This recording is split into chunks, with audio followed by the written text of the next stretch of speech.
Bienvenidos una vez más al noticiero más verazmente falaz de México y el mundo. El día de hoy les traemos un reportaje repleto de contexto social, económico e histórico centrado en la cultura mexicana. Estos temas serán abordados por nuestros expertos de hoy, formados en la materia de psicología en ámbitos sociales, egresados de la Universidad Autónoma de Querétaro, quienes nos darán un breve resumen de los sucesos clave que han establecido a la cultura mexicana como lo que es actualmente.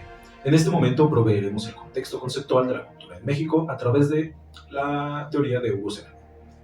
El lenguaje, la historia, la subjetividad y la colocación son elementos importantes que crean el pensamiento y perspectiva del sujeto.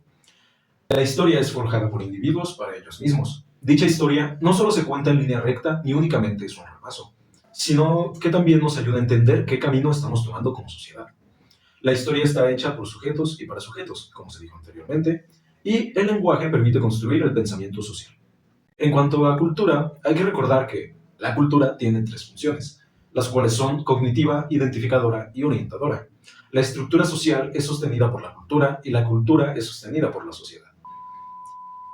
Noticia de último momento. Me comentan que la actriz Laura Zapata aseguró que los mexicanos son flojos y AMLO reconoció con franqueza que así piensan millones de mexicanos. La conductora aseguró que los mexicanos que reciben algún tipo de ayuda del gobierno, del Movimiento Regeneración Nacional, son unos huevones, pues destacó que solo estiran la mano para recibir el dinero sin tener que realizar ningún tipo de trabajo. Analizando esta noticia, se demuestra que su discurso social es resultado del favorecimiento de ideas occidentales. Múltiples elementos de la sociedad y cultura mexicanas nos demuestran que hay discursos sociales en los cuales se tiene presente que el incumplimiento de un determinado rol social se volverá acreedor al rechazo de la sociedad. Analizando esta noticia, se demuestra que su discurso social es resultado del favorecimiento de ideas occidentales.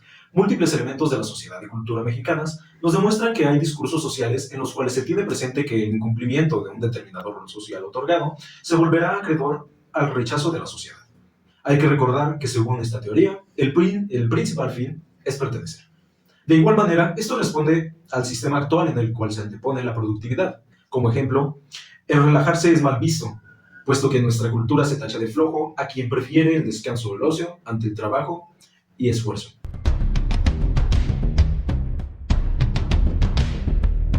Bueno, ahora vamos con los reportajes sobre la historia de México.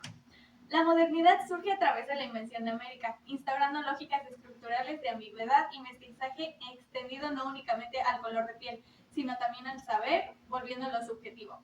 Se creó un pensamiento eurocentrista y antropocentrista que antepone a la raza y produce categorías o metarrelatos alrededor del género, sexo, edad, clase o raza-nación. El analista político Hermann Bellinghausen no puede estar con nosotros hoy. Sin embargo, en una de sus crónicas recientes menciona que un tema tabú en México es el colonialismo. Aceptar que existe, temen las sociedades mayoritarias, puede socavar a la nación, esa identidad que nos hace un solo país con definidas fronteras, soberanía, lengua y bandera. La comunidad indígena choca con los estados nacionales, sean progresistas o reaccionarios, neoliberales, dictatoriales o revolucionarios. Del emperador Iturbide a Benito Juárez y sucesores hasta culminar en Porfirio Díaz, la invasión, el despojo y el exterminio de pueblos indígenas fue tan natural como invisible. Esta inercia adquiere graves implicaciones ambientales, culturales, alimentarias, de salud y convivencia.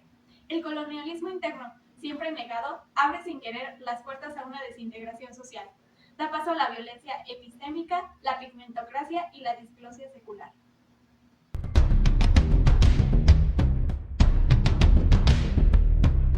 Bienvenidos a este reportaje especial acerca de la psicología del mexicano, con honor a los casi 90 años del libro El perfil del hombre y la cultura en México por Samuel Ramos. La psicología del mexicano está compuesta por factores sentimentales cuyo origen se da en la colonia, en Europa.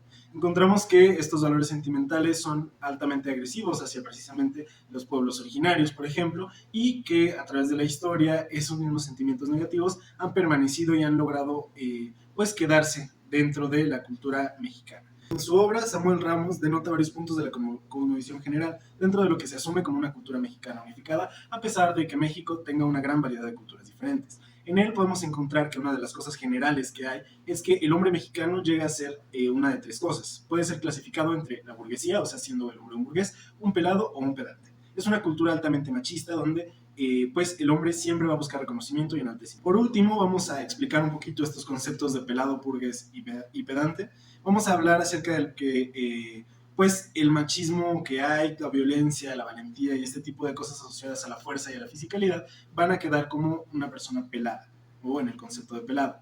En el burgués vamos a encontrar un poquito de lo que decía acerca del psicoanálisis del mexicano, donde se muestra un hombre incompleto, inseguro y inferior. Y en la parte pedante encontramos que hay un falso privilegio que se siente debido a la educación recibida o a las posesiones materiales que se tienen.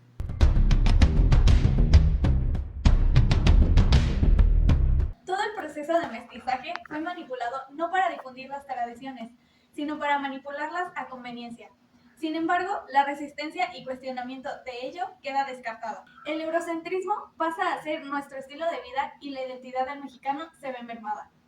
Nos llegó un testimonio donde la persona comenta que hace unos días llegó al edificio donde vive una encuestadora del Censo de Población y Vivienda 2020 en México y le pidió que le contara como una afrodescendiente.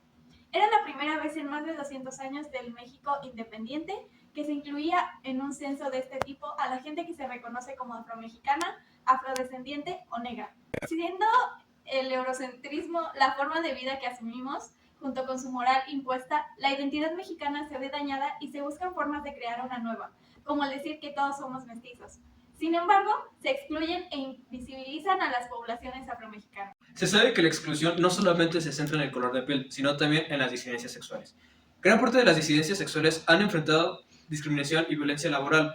Desde antes de la pandemia, el 50% no recibían los mismos beneficios, prestaciones u oportunidades de ascenso y hasta el 48% había pasado por acoso u hostigamiento. La nueva normalidad, como se insistía en llamarla a las nuevas condiciones de vida y trabajo, les dejó reducciones salariales y explotación laboral. El movimiento queer y el movimiento feminista mexicano son de los principales ejemplos de resistencia, donde se evidencia la existencia de estas poblaciones que son minoría, que con el tiempo han hecho algunos avances hacia su reintegración a la sociedad, donde su lucha ha logrado ir desarmando poco a poco los estigmas atribuidos por la sociedad.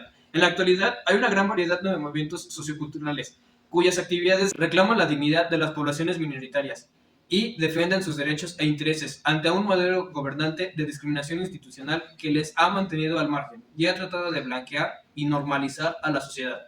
Gracias a sus esfuerzos, estamos en el proceso de construcción de una sociedad más incluyente.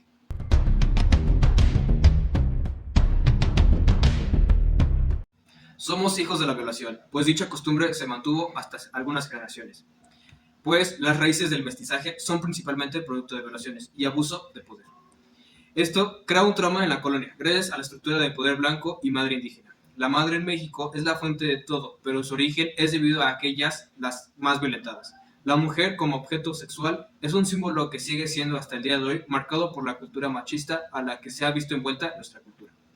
Se muestra que la familia en México es una familia uterina, que pone a la mujer como fuente de todo. Sin embargo, esto se debe a que se formó como mecanismo de defensa para sobrevivir después de ser violentada por siglos. Actualmente, elementos simbólicos de la colonia, como la percepción de la mujer como objeto sexual, se siguen reproduciendo. La feminidad, por ejemplo, se muestra como arreglarse para el deseo masculino.